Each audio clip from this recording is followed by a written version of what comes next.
Another true story with your boy, comedian Michael Bam-Bamm I'm White. thrilled because I've been dying to tell this story on camera for years. Okay. This is, I'd say, maybe my all-time number one best story. Okay. So a couple of years ago, I was remember the girl who peed in the field in Bull Run 2004 in the video, the Australian model. So I was dating her after she got fired for gaining weight, even though she was still in like 130 pounds. That doesn't matter. She broke her nose hitting a door. That's all prologue. That's just context. So we're driving in 144A at the time, stickered in Italian police livery, upstate New York, going to Watkins Glen, see a Grand Am race. And you know, my rule when driving is no music ever in the car when speeding. I can attest to that. In fact, conversation isn't really a good idea either. Except ramp check right and brake lights off. Yeah, brake lights on, brake lights off. You know, ramp check, ramp clear. So we're cruising up. I'm going like 75, 87 northbound. And she is literally turning the stereo on every 90 seconds. And I'm turning it off, trying to hear the laser jammers and whatnot. And even though we're in a convoy going 75 and 55, we pass the speed trap, and I know the cop is going to pull out and stop me.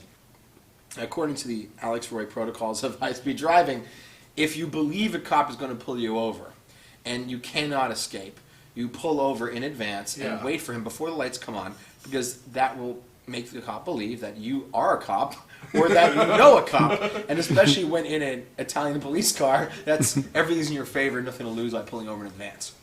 So I'm slowing down to pull over, and then I see that there is in fact a rest stop, and I could get out. And in fact, therefore the rest stop leads into the town. So I'm like accelerating and slowing. I can't quite decide. And then I just pull over and wait for him. Now I should add in the rest area. Before the rest area. Okay. I should add also that I don't have the car's registration's expired 2 years earlier, and it's got a mixture of European and American license plates, but it is insured. Brilliant. And so he comes out, walks up to the window of the car. I lower the window, and he says, "Alex Roy?" And of course, I think maybe he might be a fan. When he's older, he kind of looks like Tom Skerritt from Top Gun. Oh, yeah. Gentlemen, good luck, gentlemen. So that would be Viper in Top Gun. Yeah, Viper. Yeah. So I'm like, yes, Alex Roy. And he's like, is this the car? I'm like, yes, this is the car. You haven't registered it yet, have you? No, I haven't. But it's insured? Yes. Well, that is unusual, isn't it? Yes. Would you like to see my license? Yes. I guess you won't be asking me for registration. No. Is there anything else about this car and anything that's going on today that I should know, Mr. Roy? No, not really. He's like, you know, I've read your book. I'm like, really? He's like, in fact, I teach radar class at the police academy. I'm just filling in for a friend today. Really? Oh, yeah. In fact, I use your picture and the interior of this car in class. So really, I'll be back.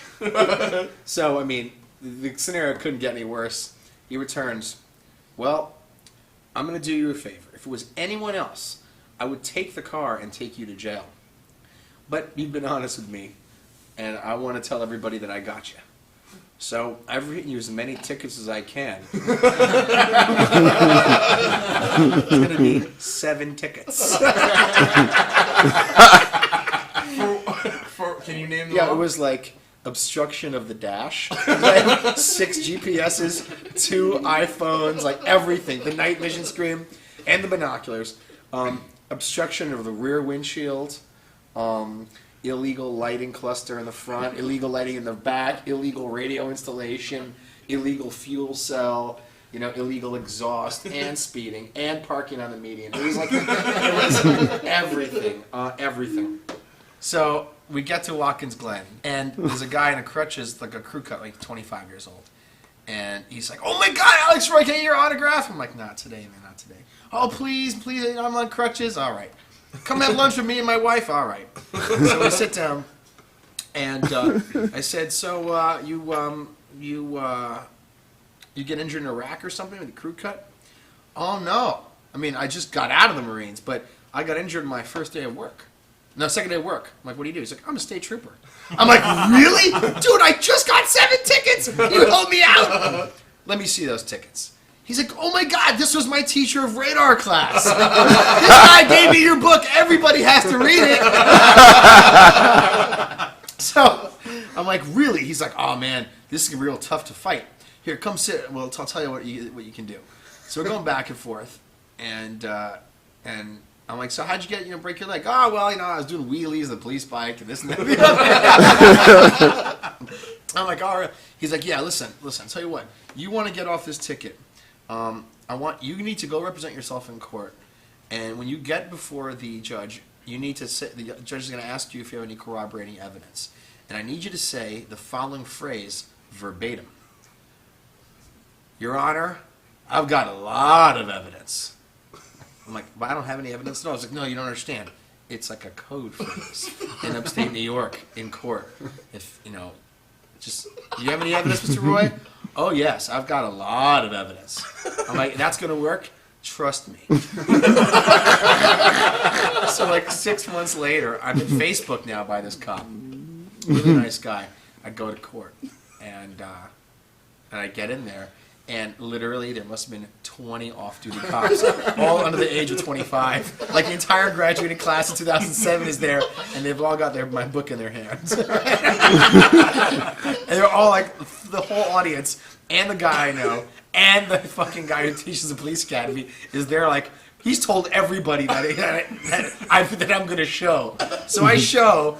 And everyone's trying not to laugh. And so I go up, and the judge is like, so how do you plead? I'm like, not guilty. Really? And I've brought the police car to court. I'm like, not guilty. Oh, yeah. And do you have any evidence?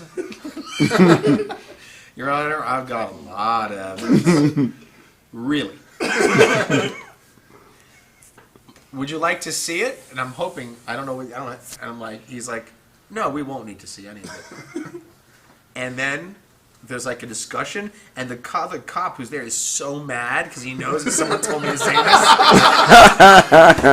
And then the judge just knocks it all down to 1 ticket for parking on the median.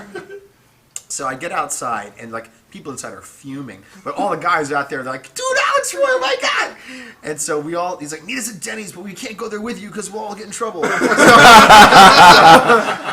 I go to Denny's, and we all sit down, and I'm like, why did that work? And by the way, now we can start the story. All right, on the line.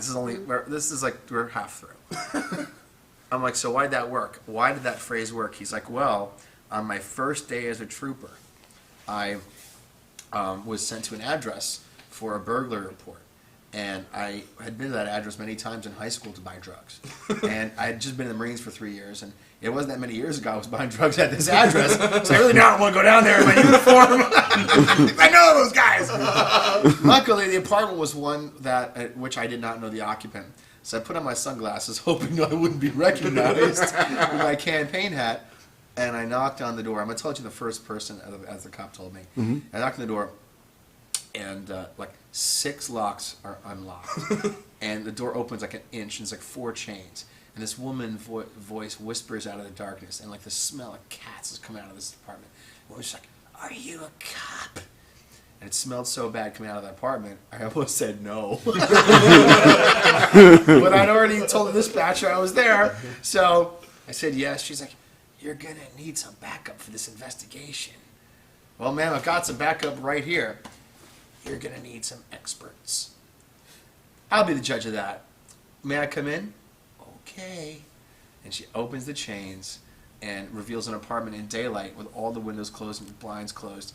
Pitch black with 20 kitty litter boxes, parakeets flying around, a dozen cats, a stench of food, and it's horrible. Woman could be 25, she could be 50. Who knows? Wow. Rain boots, leotard, no chest, weird sports bra, ponytail, missing upper teeth. All the lower ones are okay. Totally weird, strung out meth head. So, ma'am, you've had the report of a burglary? Yes. May I ask, how do you know you were burgled? Well, when I woke up, my door was open. With all those locks and chains, really? Are you sure you just didn't forget to close it? Maybe. And can you tell me what was stolen? Oh, yes. All my drugs. And where were they? Oh, right over here. There's a trash bag full of empty pill bottle syringes. They were in here. Yes. How do you know you didn't do them all? And then maybe you forgot. Oh, maybe. Do you have any evidence of a crime? Oh, yes, officer. I've got a lot of evidence. Do you want to see it? Yes, I would. And she took me by the hand to the bathroom. And let me tell you, Alex, before she lifted the lid of the bowl, well, she was no more than 90 pounds. It was quite obvious to me before she lifted the lid that no crime had been committed and no one else had been in that apartment. And then I looked inside the bowl. It was quite obvious someone else had been in that house.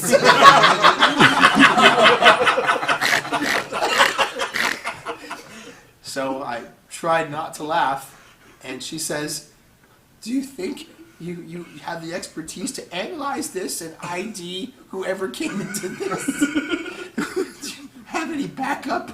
Because I don't think how else will we know? Let me check. So he goes back to the hall. There's a dispatch and a unit 145 here at the burglary location, blah, blah, blah. Dispatch like, did she show you the evidence?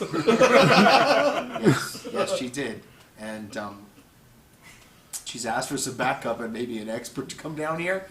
Tell her we're on the way! And when can we be expecting the backup and the expert to come down to analyze and ID the evidence? When the next new guy starts. God.